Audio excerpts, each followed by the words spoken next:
नाव आता गाजवणार झाली पाहिजे गर्दी, आपल्याला पाहिजे ही खादीची वर्दी, चेहरा आपला भोळा पण माइंड आपलं डर्टी, खुर्ची मला पाहिजे रे ही खुर्ची. ॲक्च्युली मी स्टार्टिंगला खूप ऑकवर्ड होतो. आमच्या प्रोड्युसर सरांनीच खूप जास्त पेशन्स ठेवले आणि त्यामुळेच आम्ही त्यांना बघून सुद्धा आमच्यात एनर्जी आली. हाय हॅलो आणि नमस्कार. टाईम महाराष्ट्रामध्ये मी गायत्री घुगे तुम्हा सर्वांचे स्वागत करते. बरं, नुकताच खुर्ची या चित्रपटाचा धमाकेदार ट्रेलर आपल्या सर्वांच्याच भेटीस आला आहे आणि चित्रपटातील कलाकार माझ्यासोबत आहात. कसे आहात? खूप मस्त आहे आणि खूप मस्त आहे. कसं वाटतं? ट्रेलर सगळ्यांच्या समोर आला, कशी फिलिंग आहे? खूप मजा येते आणि थोडा नर्वसनेस पण आला. तू काय सांगते? मला तर म्हणजे आहे नर्वस आणि एक्साइटमेंट पण आहे. आणि जे रिस्पॉन्स भेटतोय ना त्याच्यामधनं मला अजून लाईक असं मस्त वाटतंय, आतून असं चांगलं वाटतंय जे तुम्ही सगळे प्रेम देता ते. बालकलाकार म्हणून तुझा पहिला चित्रपट आहे, काय सांगशील? ॲक्च्युली हा माझा फर्स्ट मूवी होता, ते तुम्हाला सगळ्यांना माहितीच असेल. काय नाही, सेटवरती खूप मजा आली आणि सगळेच माझ्या सिनियर होते सगळे ॲक्टर्स. मला सांगितलं, मला माझे जे चुका आहेत ते सांगितले आणि खूप मजा आली ओव्हरऑल सगळ्यांबरोबर काम करणं. तू काही क्लासेस वगैरे ॲक्टिंगचे घेतले नाही आहेस, अर्थात ते देखील समजलं आहे. कसं सगळं कॅच केलं पण आपण? नाही, ॲक्च्युली काही क्लासेस विसेस नव्हते, डायरेक्ट सेटवरती म्हणजे त्याच्या आधी थोडी प्रॅक्टिस केलेली स्क्रिप्टची, पाठ केलेलं पाठांतर. काय जास्त तर नव्हतं माझी प्रॅक्टिस, म्हणून हे डायरेक्ट तुम्ही जे बघता ते डायरेक्टच आहे. जेव्हा फर्स्ट टाइम विचारलं मूवीबद्दल, कशी रिॲक्शन होती, काय वाटलं? मी आधी इमोशनल टाईप जॉनरचा मूवी केला आहे, कॉमेडी केला आहे. सो मला आल्यावर मला राजकारणाचा मूवी करायचाच होता आणि सरांनी सांगितलं की अशी अशी आपली स्टोरी लाईन आहे. तर ठीक आहे म्हटलं, मला खूप छान वाटलं. आणि आर्यनसोबत असेल किंवा राकेश सर, अक्षय सर, प्रीतम मॅम यांनी सुद्धा आमच्या दोघांकडून खूप छान काम करून घेतलं आणि सगळं टीमसुद्धा आमची खूप सपोर्टिव्ह होती आणि अशीच आम्ही धमाल केली आणि मस्त मूवी आमचा केला. राजकारणात किती इंटरेस्ट आहे थोडाफार. तुला? मला ॲक्च्युली मला काय माहिती पण नाही आणि मला जास्त इंटरेस्ट पण नाही आहे. मला कळत पण नाही आणि ते काय चालू असतं पॉलिटिक्समध्ये. आता मी जेव्हा ही मूवी केली तेव्हा मला थोडं नॉलेज आलं की कळायला लागलं मला. म्हणजे लाईक एक सीन आहे ज्याच्यात मी स्पीच बोलतोय, ती स्पीच आहे ना मला माहिती पण नव्हतं त्याचा मिनिंग. मी फक्त बोलायचो, रट्टा मारून बोलायचो फक्त. पण नंतर समजलं. हां, नंतर जेव्हा माझे लाईक 1 वर्ष झाला नंतर मग स्क्रिप्ट परत हातात आली तेव्हा बोललो अजून काहीतरी इम्प्रोवाइज केलं असतं मी तेव्हा. 3 वर्ष एकंदरीत सगळं शूटिंग चालू होतं, मध्ये कोरोना आला, परत बिग बॉसमध्ये काही कलाकार गेले. कसं मग एवढं 3 वर्ष हे सगळं चाललेलं कसं? सर्वप्रथम आमच्या प्रोड्युसर सरांनीच खूप जास्त पेशन्स ठेवले आणि त्यामुळेच आम्ही त्यांना बघून सुद्धा आमच्यात एनर्जी आली की नाही, शेवटपर्यंत मूवी कंप्लीट करायचा. आणि आजचा आउटपुट पण खूप छान आला आहे, तुम्ही ट्रेलरमध्ये बघितलंच असेल. एक लव्ह सॉन्ग, रोमॅन्टिक सॉन्ग आहे दोघांचं. कसं वाटतंय? म्हणजे ते शूट करताना काही गमतीशीर किस्से नक्कीच झाले असतील. काय अनुभव, कसं एकंदरीत फिलिंग आहे?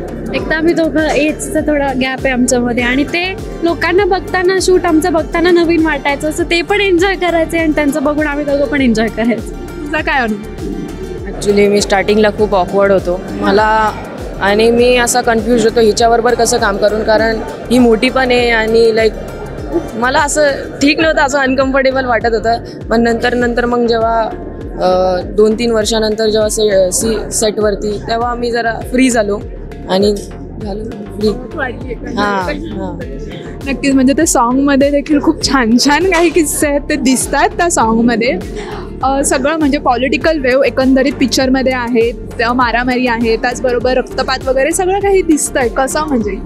आणि मला असं समजलं की एकदा शूटिंग दरम्यान तुला दुखापत देखील होती आणि तो सीन पण नेमका त्याच वेळेस होता. तसं ॲक्च्युली काय आलेलं तेव्हा ऊन होतं खूप आणि माझं गुंडे मागं लागलेले. तो एक सीन होता, मी पळत होतो आणि तिथं एक स्टोन होता, त्याच्यावर मी पडलो, म्हणजे पाय माझा अडकून मी तिकडे पडलो आणि मला खटचा आवाज नाही ऐकू आला, म्हणून मी तसाच उठून पळत गेलो आणि तो सीन कंप्लीट झाला.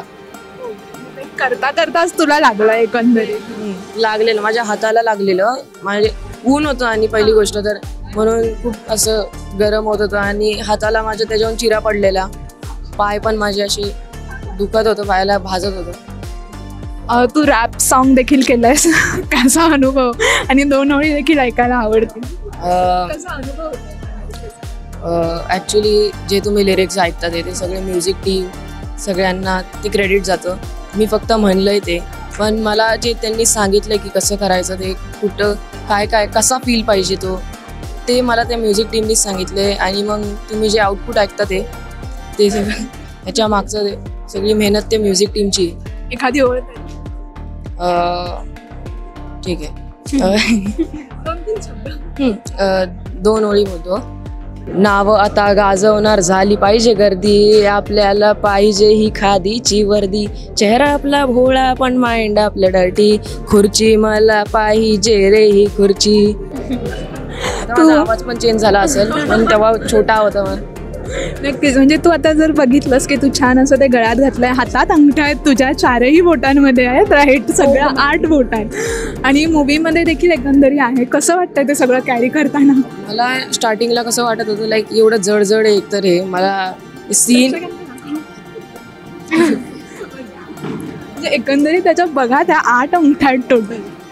माझे हात आहे ना असे मी वरती गेलं असे जड वाटत होतं, पण नंतर मग मला सवय झाली, सगळ्यांना सवय झालेली. राकेश सर पण मला त्यांना बघून मला अजून लाईक एक्साइटमेंट होत होती की म्हणजे तिघांनी गोल्ड घातलंय म्हणून.